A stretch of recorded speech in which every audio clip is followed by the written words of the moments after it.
So I think this is fitting. It is coming from the basement. Yes, but I want to talk about ground up as applied to politics 2024.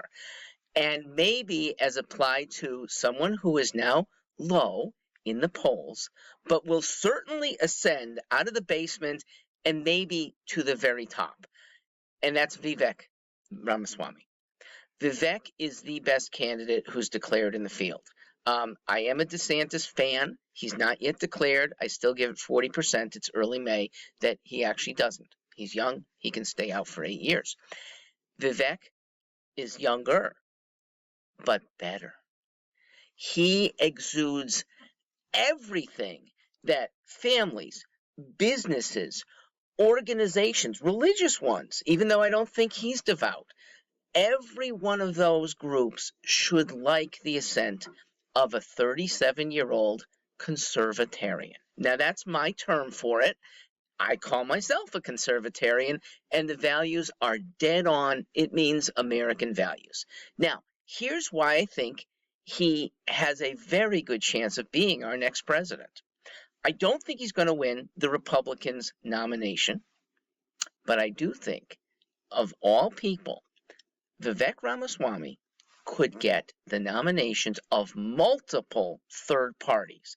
I'm saying the Constitution Party, the Libertarian Party, the Forward Party, the Serve America movement, now I think called the Reform Party, and maybe the No Labels group, which isn't quite a party yet.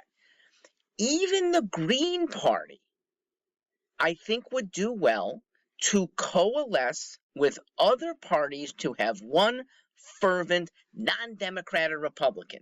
The two-party hegemony, Democrats and Republicans, has been with us sustained for 160 years. And nobody's broken in at the presidential level.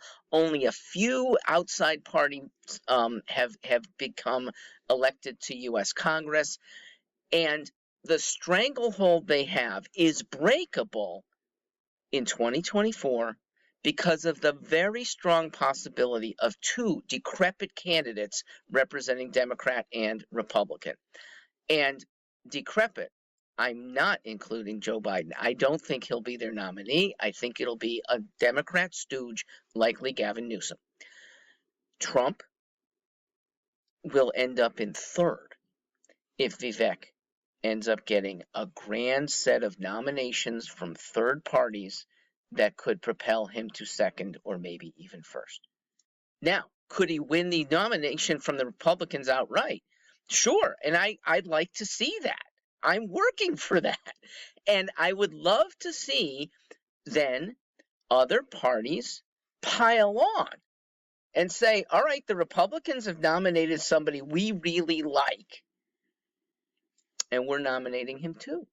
And that gives voters a choice that if they find the word Republican odious, R is a scarlet letter on some people's jerseys, they could vote for this same candidate on a party line that's more conducive to them. That's very good. Is it a sacrifice to any of these third parties that might want to cross-nominate, pile on? A mild one, okay? So they don't get their favored person. What they get for the next decade is standing clout that they've never had. Ask Howie Hawkins. I suspect that he would say, we, the Green Party, would do well by having some of our candidates nominated for Vivek's Energy Department posts, other cabinet positions, some judgeships, and with it, have ballot access in every single state, easy, have clout that Green Party candidate just polled, say, 10%. They've never had that. And for the other parties I mentioned, I think it's a no-brainer.